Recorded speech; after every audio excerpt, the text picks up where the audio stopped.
कल्पना कीजिए, आप एक झूठ जी रहे हैं।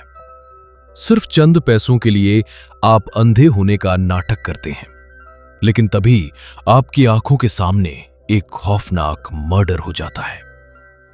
अब आप न तो भाग सकते हैं और न ही सच बोल सकते हैं, क्योंकि अगर आपने पलक भी झपकाई तो अगला नंबर आपका होगा। दोस्तों, आज की कहानी एक ऐसे ही पियानो प्लेयर की है जिसका एक झूठ उसकी जिंदगी का सबसे बड़ा दुस्वप्न बन गया। मिलिए आका से।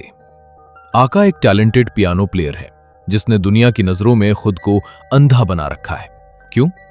क्योंकि एक अंधे इंसान को मंदिर के बाहर भीख ज्यादा मिलती है, सरकारी घर फ्री मिलता है और लोग बिना डरे उसे अपने बेडरूम तक आने देते हैं। आका को लगता था कि वो सबको बेवकूफ बना रहा है, पर उसे क्या पता था कि आज वो एक ऐसी जगह कदम रखने वाला है जहां मौत उसका इंतजार कर रही है। कहानी में मोड़ तब आता है जब एक अमीर आदमी आका को अपनी पत्नी सिमी के जन्मदिन पर सरप्राइज देने के लिए घर बुलाता है। आका जब वहां पहुंचता है तो सिमी उसे अंदर आने से मना करती है, लेकिन पड़ोसी बूढ़ी औरत के टोकने पर उसे मजबूरी में आका को अंदर लेना पड़ता है। आका पियानो बजाना शुरू ही करता है कि उसकी नजर सामने फर्श पर पड़ती है। वहां उस अमीर आदमी की लाश पड़ी थी। आका के पैरों तले जमीन खिसक गई, लेकिन याद रहे, वो दुनिया के लिए अंधा है। उसे बिना डरे बिना चौंके पियानो बजाते रहना था। तनाव तब बढ़ गया जब आका वॉशरूम जाने का बहाना करता है। जैसे ही वो अंदर जाता है, उसकी पीठ के पीछे एक आदमी बंदूक ताने खड़ा था, वही कातिल। आका का दिल सीने से बाहर आने को था, लेकिन उसने अपनी घबराहट को पेशाब के जरिए छिपाया। उसने साबित कर दिया कि वो वाकई कुछ नहीं देख सकता। दोस्तों, आपको क्या लगता है आगे क्या होने वाला है? कमेंट करके बताओ। बाहर सिम्मी और वो कातिल मिलकर लाश को सूटकेस में भर रहे थे और आका, वो बस पियानो की धुन बिखेर रहा था, जबकि अंदर ही अंदर वो चीख रहा था। सिम्मी इतनी शातिर थी कि वो लाश के सामने ही अपने पति की रिकॉर्डेड आवाज चलाकर उससे बात करने का नाटक कर रही थी। आका पुलिस स्टेशन पहुंचता है सच बताने के लिए।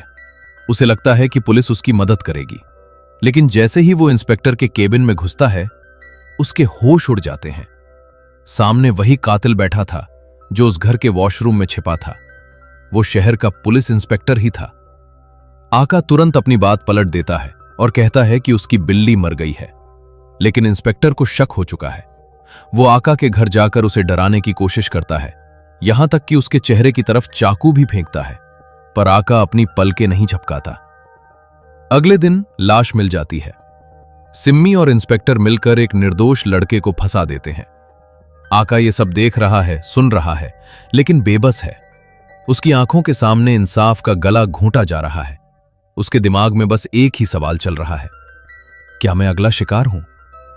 तभी एक पड़ोसी बूढ़ी औरत पुलिस को सच बताने की कोशिश करती है कि उसने उस दिन इंस्पेक्टर को घर में घुसते देखा था। सिम्मी को जैसे ही यह पता चलता है, वो बिना रहम के उस बूढ़ी औरत को बालकनी से नीचे फेंक देती है। और बदकिस्मती देखिए, आका वहीं खड़ा ये सब देख लेता है।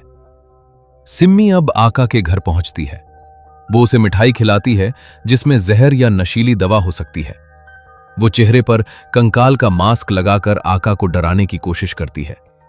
आका हर बार बच निकलता है, लेकिन सिम्मी हार मानने वालों में से नहीं थी। वो आका की कॉफी में कुछ मिला देती है।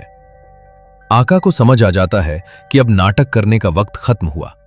वो कब गिराने की कोशिश करता है, लेकिन सिम्मी की तेज नजरें उसके सच को पकड़ लेती हैं। कमरे में सन्नाटा छा गया। सिम्मी अपनी जेब से बंदूक निकालती है और सीधे आका के माथे पर तान देती है। आका की आंखें, जो अब तक पत्थर बनी हुई थीं, उनमें मौत का खौफ साफ नजर आने लगा। सिम्मी मुस्कुराती है और कहती है, खेल खत्म आका।